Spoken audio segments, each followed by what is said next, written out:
शीतल sir, Congress के अंदर राहुल गांधी की अगर ये प्रस्तावित यात्रा है, ये कितना संचार डाल सकती है? एक तरफ राम मंदिर को लेके उफान होगा, भावनाओं का ध्रुवीकरण होगा। ऐसे में क्या राहुल गांधी की अगर ये यात्रा होती है तो क्या ये मोहब्बत की दुकान का संदेश दे पाएगी?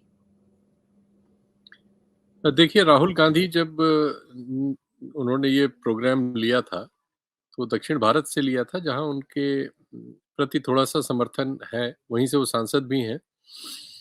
और लेकिन वो जब निकले तो उससे न चाहते हुए भी उसका कवरेज हुआ। काफ़ी कोशिश की गई कि उसको कवरेज से बाहर किया जाए, लेकिन उतना संभव नहीं हो पाता। सोशल मीडिया और बहुत सी जगहों पे उसका कवरेज हुआ, लोकल लेवल पे उसका कवरेज हुआ। और जब कवरेज हुआ तो फिर उसकी ऊंच-नीच सारी बातें होती हैं। फिर उसमें ये था कि इस यात्रा में हज़ारों लोग व्यक्तिगत तौर पर उनसे मिल सकते थे, हाथ हिला सकते थे, सेल्फी खिंचवा सकते थे, आस-पास से गुज़र सकते थे, फ़ील ले सकते थे जिसे कहते हैं। वो मैन टू मैन कॉन्टैक्ट वाला मामला होता है। उसका प्रचार हुआ, प्रसार हुआ और जहाँ-जहाँ यात्रा संभावित होती गई, वहाँ-वहाँ लोगों में उसके प्रति आकर्षण बढ़ता गया। और चूँकि उन राज्यों में थोड़ा ऐसा भी था कि चीज़ें अनुकूल भी थीं एक हद तक और कुछ और अनुकूल हुईं जब वो निकले। सबसे ज़्यादा अनुकूलता तो ये आती है कि जो कांग्रेस के कार्यकर्ता बहुत सारे और बहुत सारे समर्थक लोग, जो निराश होके बैठ गए थे, उन सब में एक संचार हुआ। उनमें थोड़ा साहस का संचार हुआ, उनमें से बहुत सारे लोग निकले और इसका असर पूरे देश में हुआ। सच्चाई तो ये है। तो अब अगर वो उसका दूसरा चरण लेने जा रहे हैं, जैसी बात हो रही है, लेकिन इसमें थोड़ा-सा मेरा रिज़र्वेशन ये है कि अब चूँकि 3 महीने बाद ही 2024 का चुनाव है। अभी कोशिश ये हो रही है कि इंडिया नाम का जो बना है एक ढाँचा वो अब कुछ सक्रियता में नज़र आए, चूँकि 5 राज्यों के चुनाव के दौरान वो ठप पड़ गया था। बल्कि उसमें नकारात्मकता की बहुत सारी खबरें जगह ले चुकी थी। इस बैठक के बाद से वो फिर से उनमें एक तरह से आप कहें कि एक नई ऊर्जा डालने की कोशिश हुई। तो अगर उसका कोई प्रोग्राम आता और इनके प्रोग्राम और उसके प्रोग्राम में कोई तालमेल होता, तो या लोगों को पता हो सकता हो, हम लोगों को ना पता हो, ऐसा कुछ सामने आता तो मेरा ख़्याल है ज़्यादा बेहतर परिस्थिति होती।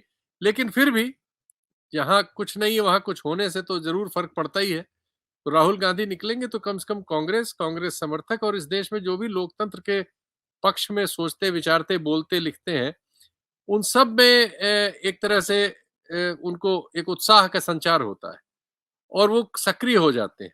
तो डेड सेल को सक्रिय करने के लिए ये अभियान निश्चित तौर पर असर करेगा अपना।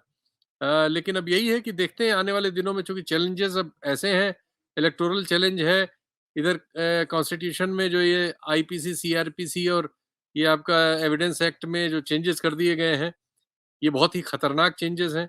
जो चेंज कर दिया गया है इसमें आपके इलेक्शन कमिश्नर के अपॉइंटमेंट में, वो और भी खतरनाक है।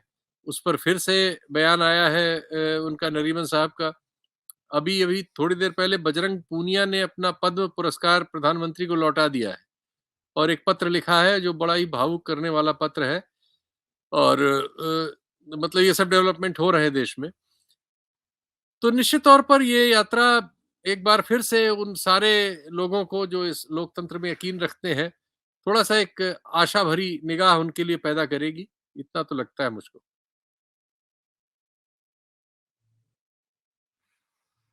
ये बात माइक ठीक है बंद कि है आपका? जिन लोगों को उम्मीद है, उनके अंदर अगर ये यात्रा होती है तो एक संभावित उत्साह उनके अंदर नज़र आएगा।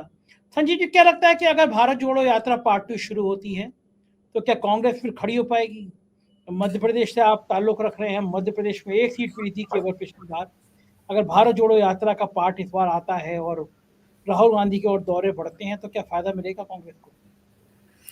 नहीं, देखिए, उत्साह की जब ये शीतल सर कह रहे हैं, बिल्कुल फैक्ट है कि उत्साह तो पैदा होता है, लेकिन उस यात्रा के टेम्पो को बनाकर रखने की जो एक बात है, पिछली बार तो बहुत वक्त मिला था और उस वक्त को जिस तरीके से कांग्रेस को जुटना था या जुड़ना था, जो बाकी दीगर जो उसके लीडरान हैं, हमने तो उस तरीके का कम से कम मध्य प्रदेश में तो संजय जी नहीं देखा था। चूंकि अब वक्त बड़ा कम है, अब बहुत ही कम समय में लोकसभा के चुनाव हो जाने हैं, तो अब ये यहाँ मध्य प्रदेश से भी गुजरने वाली है। तो सिर्फ अगर मध्य प्रदेश का संदर्भ देखें तो 29 में से 28 सीटें 18-19 में कांग्रेस ने गवा दी थी मध्य प्रदेश में।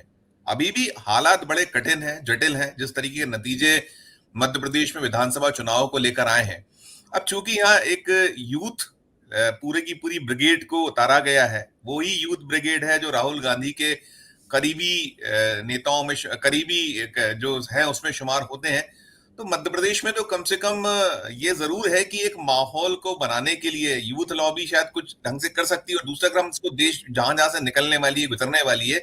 तो मुझे एक चीज ये भी लगती है कि अब राहुल जी को या उनके साथ जो है, उनको पूरी यात्रा को जो लोग देखते हैं, उनको इसमें थोड़ा सा कुछ चेंजेस ये भी करना चाहिए कि जो राजनीतिक बात नहीं होगी। अब चूंकि यात्रा ठीक है कि वो मोहब्बत की दुकान या नफरत जो है उससे कहीं उसको जनता को बताना है, वो अगर पार्ट 2 उसी तरीके से चलेगा तो उसमें साथ साथ कहीं इसमें ये राजनीतिक जो देश के हालात हैं, अब उसमें भी खुलकर बोलना चाहिए राहुल जी को, और उनके जो साथ हैं उनको सीधी सीधी बात करनी ही चाहिए।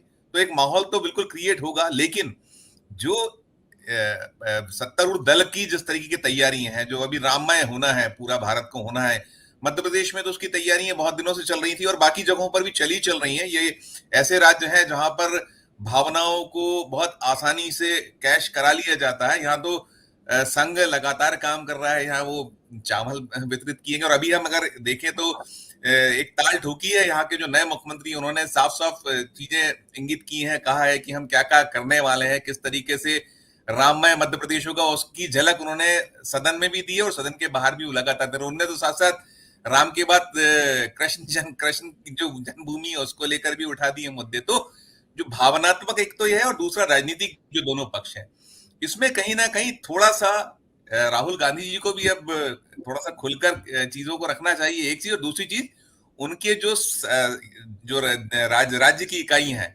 उनको भी अब इस पूरे मामले में जितना जो अपने स्तर पर चीजों को, जो बीजेपी है या जो उनके एनडीए के घटक हैं, जिस तरीके से उनका पूरा एक चुनाव को लेकर है कि ये जो सनातन और तमाम, तो उसमें क्या कुछ ये कर सकते हैं, उसका काउंटर क्या हो सकता है। हालांकि सनातन को लेकर मध्य प्रदेश में कठिनाई हुई है, कमलनाथ जो 2 कदम आगे 4 कदम पीछे, अब तो वो नहीं है, पीसीसी के चीफ थे, उन्होंने कोशिश की थी कि उसी राह पर बढ़े, सफलता नहीं मिल पाई।